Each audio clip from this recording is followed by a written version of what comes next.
Spin doctor. A spokesperson employed to give a favorable interpretation of events to the media, especially on behalf of a political party. All administrations have spin doctors. But in the short time since she entered President Donald Trump's inner circle, Kellyanne Conway has become the greatest spin doctor in modern American history. As Trump's campaign manager during the election and now in her expanded role in Trump's White House, Conway has frequently appeared on news programs to spin something objectionable Trump has said. But the messages don't always match. Trump frequently contradicts Conway, and she has to mop up the mess. At this, she's incredibly adept. To better understand her rhetorical moves, here's the Week's Spin Doctor Dictionary, Kellyanne Conway edition. Cool girling. To treat or regard as of lesser importance, to trivialize in a way meant to subordinate and impress. If Trump says something offensive, Conway plays the cool girl. She rolls her eyes at people's sensitivities and remarks that it's no big deal. Don't be so overly dramatic about it, Chuckle. Schoolmarming. To rebuke sternly, to scold over a perceived violation of norms or rules. When someone criticizes Trump, Conway takes schoolmarmish offense. For example, when Obama's CIA Director John Brennan said Trump ought to be ashamed of himself for his behavior while addressing the CIA, Conway appeared scandalized. George, does that statement and the very vituperative language included therein, does that improve relationships with the intelligence community? We have an outgoing CIA director sounding like a partisan political hack about the President of the United States.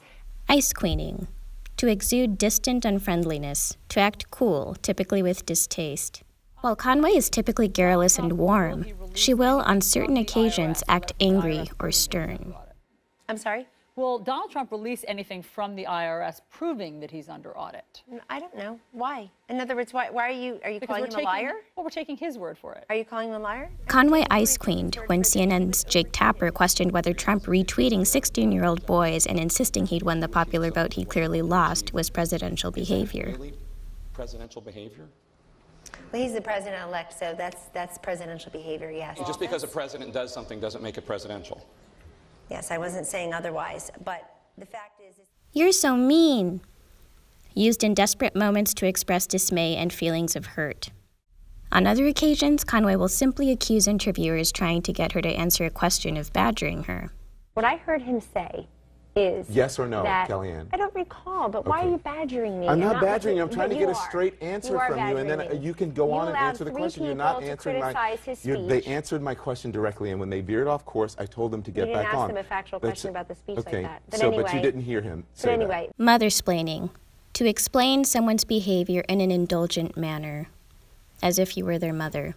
If Trump says something outrageous, Conway becomes tender and maternal. You could almost call it Madonna-like if her response wasn't so loaded with condescension. You can't give him the benefit of the doubt on this, and he's telling you what was in his heart.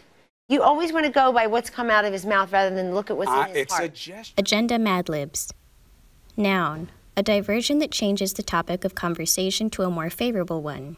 Verb. To steer an unfavorable conversation to a favorable one, to ignore the rightful subject and talk about something else entirely. This is Conway at her most impressive. In this January 2017 interview with George Stephanopoulos, Conway expertly steers a difficult question about Trump's tax returns to a charge that Democrats need to pass tax reform. People want to know that they're going to get tax relief, and he has promised that. We just hope the Democratic Senate will support his tax relief package the way the Democratic Senate in 2001 did for President Bush, George. They passed tax relief for all Americans. This is pundit Madlibs. She's replaced the what the people want blank for Donald Trump to release his tax returns with another for the Democrats to pass tax relief. And she does this in a way that implies that she's the one speaking for the people. In thinking about how to transcend the Conway effect, then, it's instructive to study the people who've effectively interviewed her. Like late-night host Seth Meyers. As a comedian, Meyers has a lot of experience quickly analyzing and calling out behaviors and tricks in ways that scan as funny rather than aggressive. We should be concerned that intelligence officials leak to the press and won't go and tell the president-elect or the president of the United States himself now, Mr. Obama, what the information is. They would rather go tell the press. But the report was the press report was about them going to the president. And it says that they never briefed him on it, that they appended two pages to the bottom of his intelligence report. I believe it said they did brief him on it. Well, he has said that he is not aware of that. Okay. That concerns me. No. I'm concerned. Myers took Conway's statement, meant to discredit a press report, but he took its interpretation away from her. In his hands, her statement became the terrifying story of a president-elect who couldn't be bothered to read his own intelligence briefs, even when they were about him. Here's the thing. You're so meaning and ice queening in this way doesn't work nearly so well when you're actually in power. Neither does portraying yourself as the fragile, injured party. Conway's strategies and micro-arguments worked as long as she was the embattled underdog. Now she's not, and she's flailing.